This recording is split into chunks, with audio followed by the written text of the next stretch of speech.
Hey everyone, welcome to Tech Tuesday. I'm James Lewis here with Mr. Michael Pruitt and some others to talk to you about some new tech coming to the UNCP campus called Frame. I think that's what it's called, right, Mike?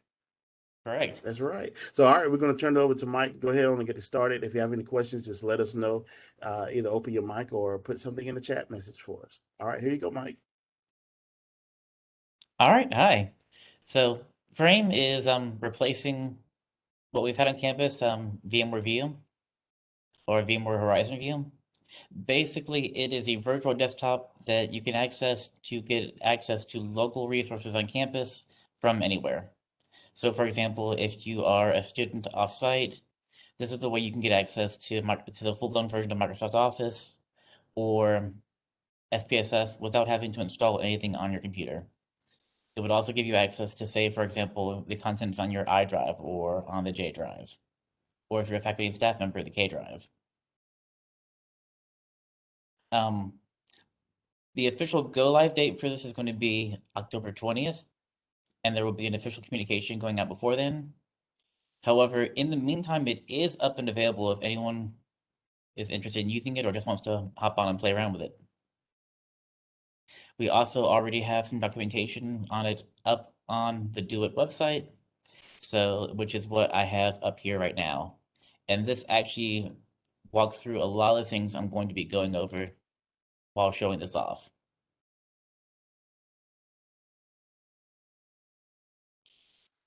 So accessing it's pretty straightforward. You're going to be using your web browser. The best user experience is going to be if you're using Chrome or Edge. However, the one exception that would be if you're on an iPad, you'll want to use Safari instead. It will function in Safari on a Mac, and it will function in Firefox and a number of other browsers, but anything that's based off of the Google Chrome project, which includes Edge, is going to have the best user experience. Getting access is pretty straightforward. You're just going to go to frame.uncp.edu, which I'm going to do now via the link that's actually in our documentation. Now, most campus users are going to go straight to a virtual desktop. Because I have an admin account, I instead get a list of all the stuff from the admin console side. So give me 1 second and I will pop over to what you will more than likely see when you first hop on. You will be presented with a launchpad for a desktop. It will be one of the ones that's available to you, which if you are a faculty, staff, or student, that's going to include the remote lab desktop. This gives you a desktop environment that's very similar to what we have in the computer labs on campus. However, faculty and staff are also going to have access to a handful of others, which you can access through this little dropper up top here, which I have access to more than most are going to have because of all of the development side of it. But for example, faculty and staff are going to have access to the fac staff desktop as well. But for demo purposes, we're going to stick to the remote lab since that's the one that everyone on campus is going to have access to. Now to log in, once you're presented with a screen, you go to the desktop account that you want, and you just click on desktop here. That will initiate your session, and what it's doing in the background is checking for an available computer, saying hi to it, and connecting you in, like this. You would then just log in with your AD account. So in my case, let's hope that I remember my password since I last changed it, and sign in.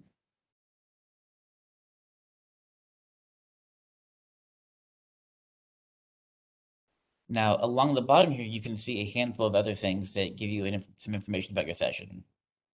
Over here in the bottom left corner, we have how good our current connection to the desktop is. So right now I have 5 out of 5 dots, so it's kind of like the equivalent of having full bars on your cell phone too, which is graying out since it's connected me in now. But besides that, you have a latency meter. So this shows how much latency is between you and the desktop. That's being measured in milliseconds, so that's really, really tiny. You also have an option to control what the scaling on the screen is. You're probably going to leave that at 100%.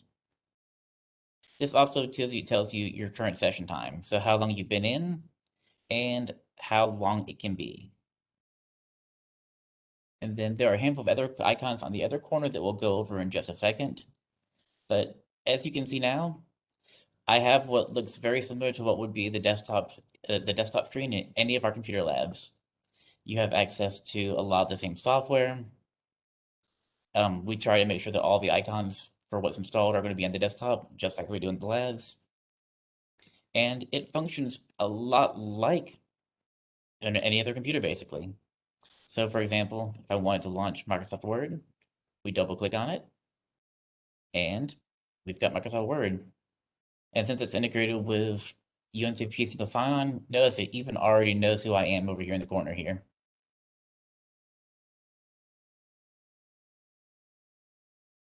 Now, one thing that's also worth noting is that just like the computer lab on campus, you do not want to save anything to the local machine here.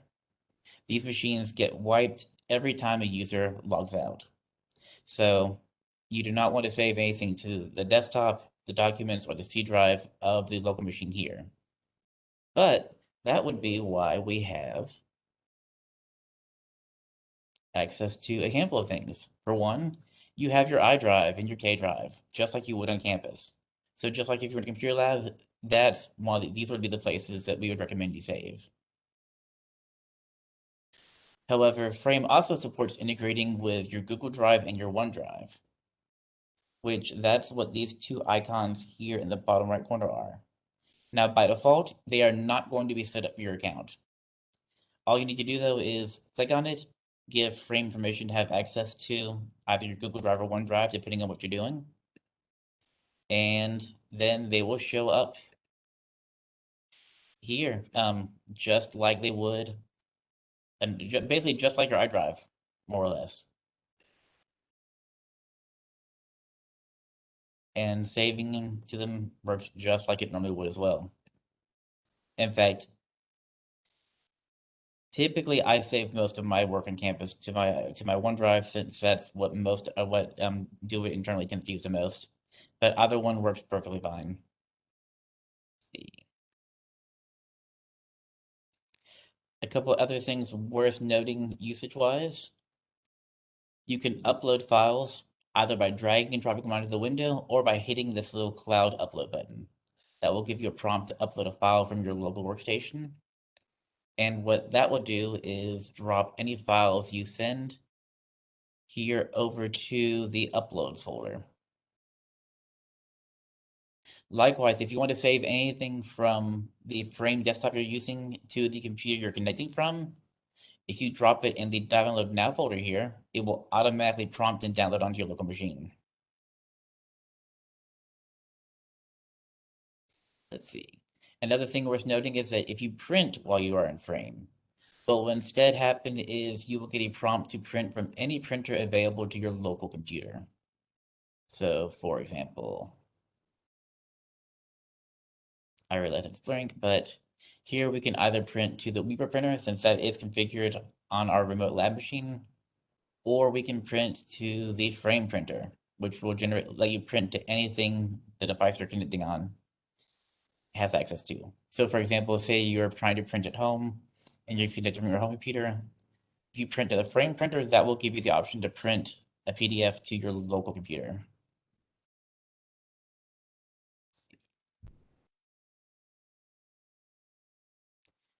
There are a couple advanced options you can do while you're in here as well that are worth noting. If you need to at some point hit Control Delete for whatever reason, you would click on this gear icon to be able to do that. This is also where you can change the resolution in deeper settings. However, in general, the defaults here are what you want to stick with. They're what are going to give you the best performance the majority of the time. And so I wouldn't recommend playing with them unless you're seeing any kind of connectivity issues. Like, say, for example, if you're connecting from home on an extremely slow connection, you might want to lower the max frames per second or video rate. But I would imagine in general that would not be necessary for most folks. Another thing worth noting is that you can copy and paste from your local computer to this computer and back.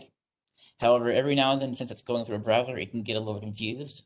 which is what this sync clipboard button is for. If you click on it, it's going to give you the option to synchronize automatically with your current clipboard. So it'll take what's in your clipboard on your machine and send it to frame, or take what's in frame and send it to your current computer. Let's see.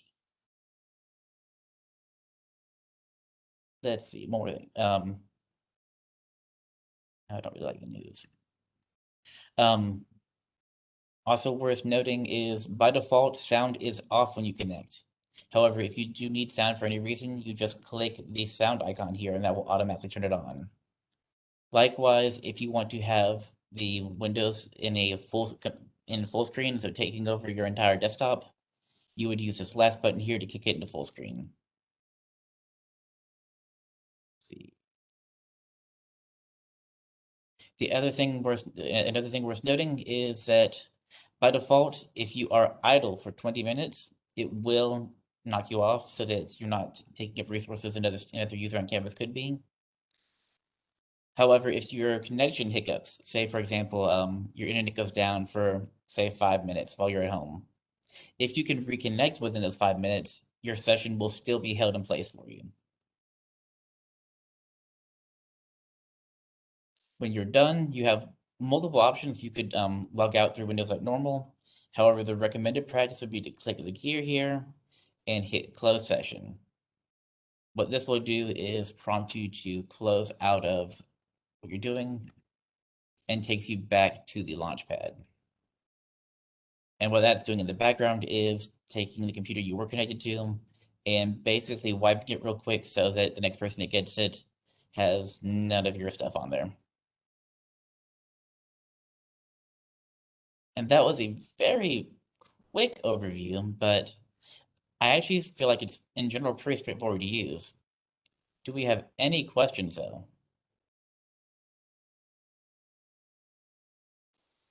Hey, Mike, would this be good for those who need to use a like Photoshop or a certain piece of software in a certain lab to use this type of setup for that, or what? Some things yes, some things no. Photoshop, as an example, unfortunately, licensing wise, isn't something we can include on here. Okay, But let's go back into the desktop here. For example, SPSS and SAS are both fairly expensive products to purchase, even under an academic license, that are made available to students here. This is also a good way to get access to the full-blown version of Office on, say, a Chromebook or an iPad, where instead you'd be limited to the browser-based version or the mobile version.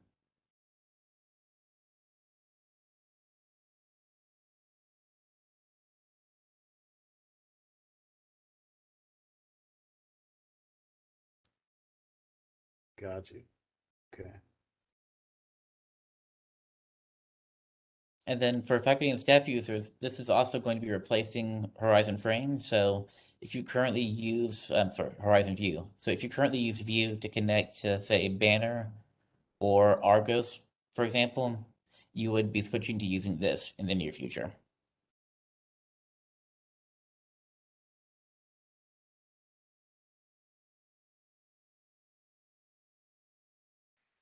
Any other questions? Hey, Mike. Hold on one second. I had popped a question in the chat, but maybe you guys don't see it. Would vendors use this or no?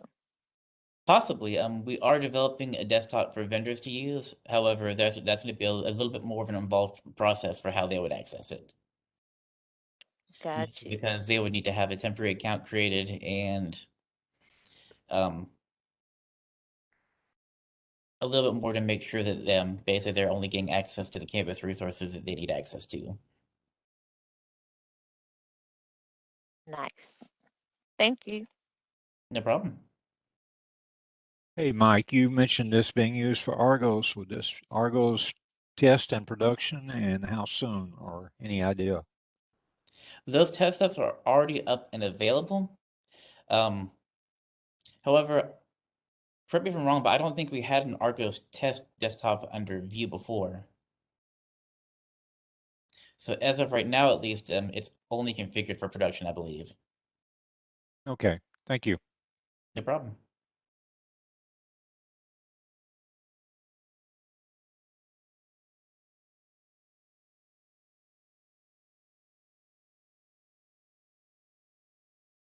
Any other questions, concerns?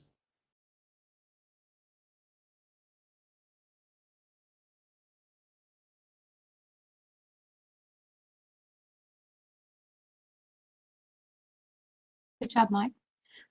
Did we talk about the go live date? Yes, but we can reiterate it. The planned go live date is October 20th. Cool. And there'll be a communication coming from the help desk There's- as well. Yeah, there should be a communication coming from the help desk ahead of that. Yeah, we're hoping to have it sent out on Monday and then for CAB to approve the change and we implement it on Wednesday. And as this is replacing Horizon View, that will be getting sunsetted as well. However, there's going to be a bit of overlap period for the two services as well in the meantime.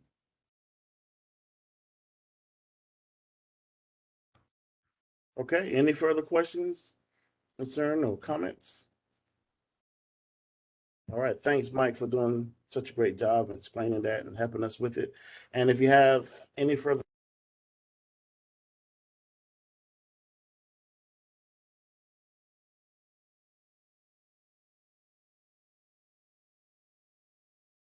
James, you were muted. Sorry, I sure did. I hit the mute button. It's the I force. wasn't sure if that was my connection or him. So He look, didn't spin.